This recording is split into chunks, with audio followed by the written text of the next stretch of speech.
Anyone familiar with Italian opera or the plays of Shakespeare knows the terrible price paid for grudges, vendetta, and revenge. Under the sway of these emotions, painful incidents linger in the mind, sapping our ability to find peace and happiness. The 18th century English poet Alexander Pope gave us the antidote. To err is human, to forgive divine. But finding a way to forgive without giving up our principles is often no easy task. In this course, I'm going to address what forgiveness is and how to implement it. I'll be speaking here about forgiveness where it is most often needed, in the context of your everyday personal life with family members, friends, co-workers, and business associates. One of our challenges in understanding this process is that the word forgiveness is inadequate to explain a very complex concept. Forgiveness actually embodies three different things, each of which applies to different situations and provides different results. The three types of forgiveness are exoneration, forbearance, and release.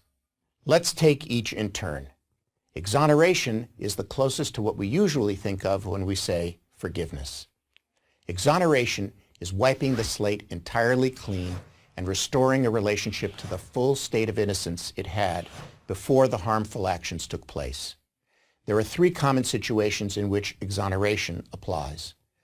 The first takes place when you realize that the harmful action was a genuine accident for which no fault can be assigned. The second is when the offender is a child or someone else who, for whatever reason, simply didn't understand the hurt they were inflicting and toward whom you have loving feelings. The third situation occurs when the person who hurt you is truly sorry, takes full responsibility without excuses for what they did, asks forgiveness, and gives you confidence that they will not knowingly repeat their bad action in the future.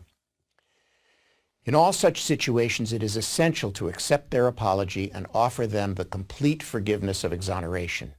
You'll feel better, and so will the person who hurt you.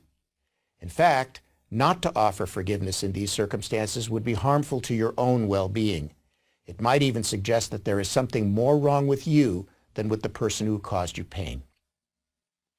The second type of forgiveness I call forbearance, and here things get a little more complicated.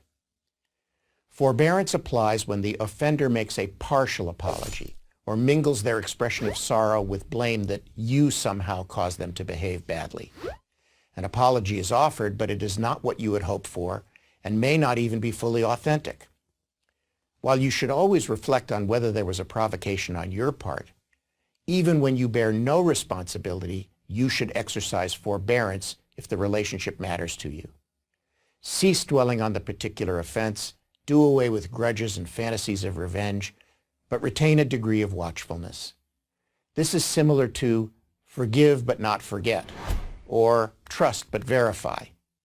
By using forbearance, you are able to maintain ties to people who, while far from perfect, are still important to you.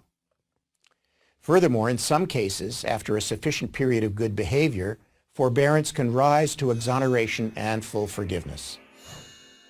But what do you do when the person who hurt you doesn't even acknowledge that they've done anything wrong, or gives an obviously insincere apology making no reparations whatsoever?